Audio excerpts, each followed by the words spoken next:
So today, guys, we're going to be talking about the Division Heartland and some leaks that actually came out on the 6th anniversary of the Division. I know a lot of you guys have been looking for anything, and I have too, and I've kind of stayed away from everything, but this one actually was pretty big. And when I tell you the gameplay I saw, and I can't even find the video anymore, I made notes of it, and they were speaking in Spanish. So obviously you guys know I'm from Puerto Rico, so I speak Spanish, and I was able to translate a lot of what they said. So in this video, we'll be talking about a lot of it. In the background, we'll have some Division 2 PvP gameplay. And one thing I will tell you guys is, if you guys enjoy using skill builds for PvP, Division Heartland might not be for you. And I'm gonna tell you because this game isn't built around builds.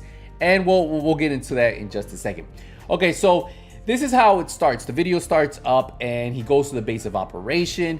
And this is kind of like what you saw where in Division 1, you remember where you would queue up for survival, last stand. You could go down to underground where players were gathering and you could see other players who weren't on your team. Same thing. Or even in Division 2 where you have the helicopter, you know where you queue up for the raid and you can see other players that aren't in your team. Same thing. It's just a joint environment right there. Now, he does say there are only 3 players that you could select from, I guess, when customizing your character, and that was at this moment. But obviously, as the game progresses, I'm sure that would probably go up. Now, he talks a little bit more about the loadouts because he does show those, and which seems that you only have for gear-wise going into Division Heartland is a chest piece, gloves, and 2 primary weapons. And I'm assuming a melee weapon, as we all know that there are melee weapons in this game. But yeah, so for his inventory when he was prepping it, those are the only items I saw. I didn't see anything else. So it looks like it's a very slimmed down version of what we get in the Division with, we won't have knee pads, backpacks, and stuff like that. He does talk a little bit about there is an armory class and he shows it. And you can, that's where you guys can customize your loadout. He had 6 loadouts. He only had 1 unlocked and he had customized it. He had 2 primary weapons. I think it was 2 ARs. He had his chest piece and he had his gloves. Now, there was also a screen in the armory screen that shows where you can prep your items, and I'm assuming those items are the items, depending on how far you go, you level up, you go into Heartland with those. Now, I don't know, and he didn't answer anything if, what if you take, can you take items that you looted in the past, and when you go into the Heartland, do you lose those items? Like, he never got into all that. So I guess that's something that we'll see whenever we get our hands on it. Now, in that same armory screen, they had the inventory and a mailbox. So obviously it's where like a stash and stuff like that. He does show that there are only 3 classes. There's a shooter class, a medic class, and a survivalist. Now, one thing he did mention is, if you want to do well in Heartland, you kind of want to be paired up with 2 classes different than yours, because the medic, the survivalist, and obviously the shooter all have different perks, and those perks together are very strong. So that's why you might not want to have 3 shooters. You might want to have a shooter, a survivalist, and a medic. And obviously most people would probably think, hey, look, you pick this, you pick that, and you know, you guys work together and you guys can go off. So now, I don't think that it's limited where you can't have 3 shooters or 3 medics or 3 survivalists.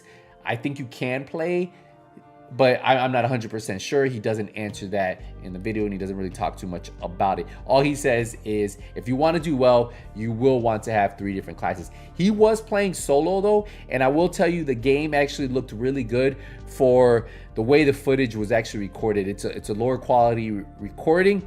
But he himself said he was on PC and it looked impressive. He said the graphics alone, he said the water had reflective details. He said a lot of details in the game, and he was very surprised that a game so early on looked so well. And I can't imagine that it's gonna get any uglier. So I'm really hyped for that. I think it's going to look very well on next gen consoles and obviously on PC, and it will be on the old consoles that we know of. Now, you guys remember, this is free to play, so at some point a battle pass did pop up and I saw it and I was like, okay, so there is a battle pass, kind of confirmed that, and I figured it, right? Like any free to play game right now, whether you're playing Fortnite, you're playing Call of Duty Warzone, any of those obviously have a battle pass, right? And it gives you something to grind. Sometimes there's weapon skins, sometimes there's characters, outfits and stuff like that. And I always think that's cool because those things give me something to grind for, or give other people to grind for, because they want to have those unique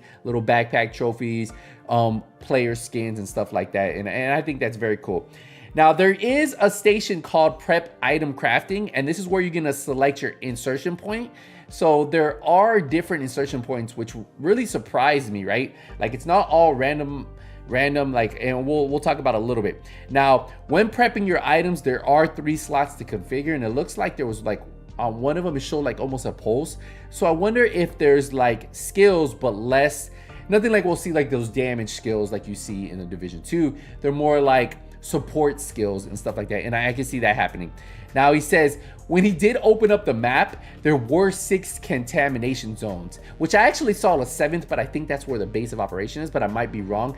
But I actually saw 6 different contamination zones. So instead of them calling them dark zones, they're calling them contamination zones. Now, the difference here is there are 2 extraction in each contamination zone.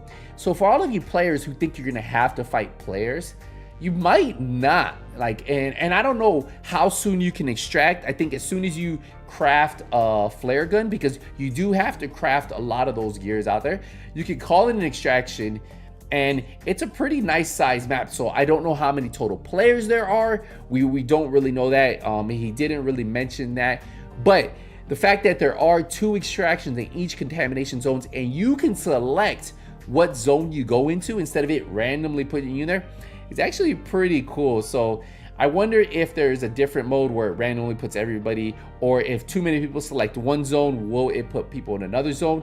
So it'd be really cool to see how this all works and how it all happens, right? I'm sure in each contamination zones, even if a bunch of people select it, it will spread the players out. So you're just more likely to see players, but they just won't be in that same area.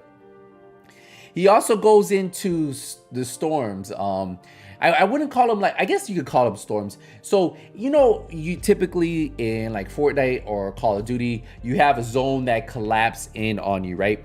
Well, in this game, there isn't something like that. There are actually pockets. So throughout the map, there was like pockets of contamination zones.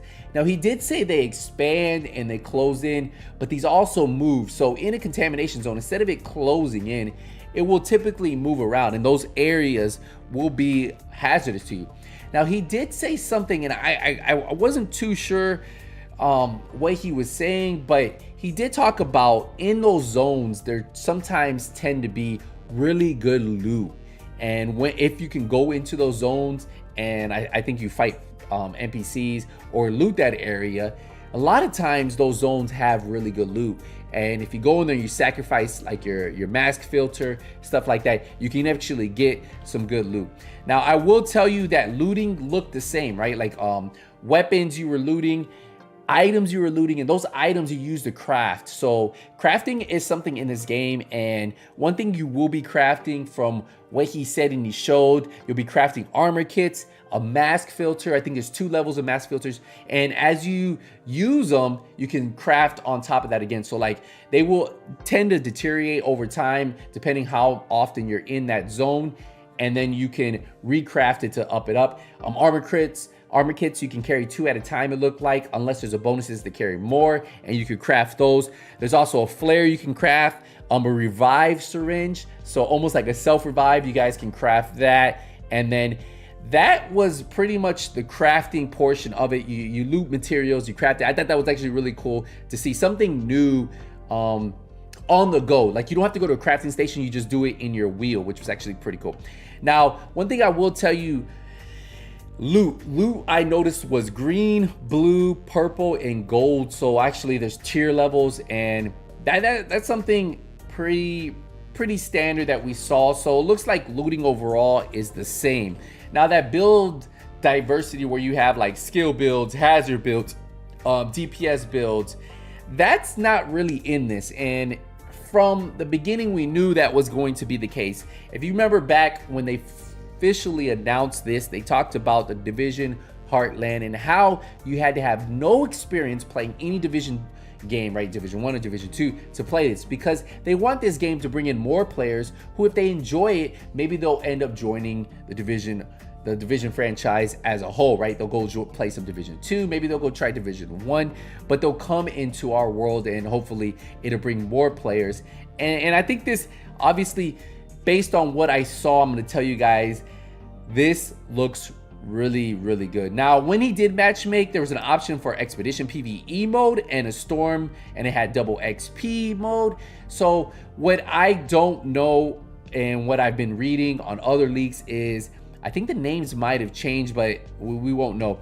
Now, like I said, this is a trios game, but if you are solo, you can solo queue in and it'll put you into 2 other players. Well, obviously, if you play with other players, you have a better chance of extracting and clearing the content. Now, the thing that I did notice is there were rogue agents.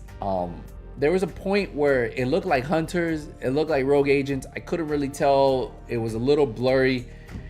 But for all of you guys who are wondering if this game would have a little bit of hunter flair, a little bit of rogue agent flair, well, it looks like we will. So this game is turning out to be something that I expected it to be. I can't believe they haven't released a teaser on this. They knew leaks would start to come out once they announced it at the shareholder meeting, once they officially announced it on the Ubisoft, and they have these open play tests. People nowadays, they record everything, and it sucks, but it gives us hope, right? At the end of the day, like, we cover news, and obviously we can't show you that, but it's looking like it's going to be pretty good. So we're gonna wrap it up here, guys. I will tell you, I am excited for this, and I'm excited for what the future of the Division Heartland has to offer. And I will tell you, guys, have fun when this drops. I think a lot of you guys will, and whenever we get a teaser, you know, hype 100 will kick in. All right, guys, we'll wrap it up here. I appreciate the support, appreciate the love. I'll see you in the next one, but until then, hey, Nothing But Skills is out.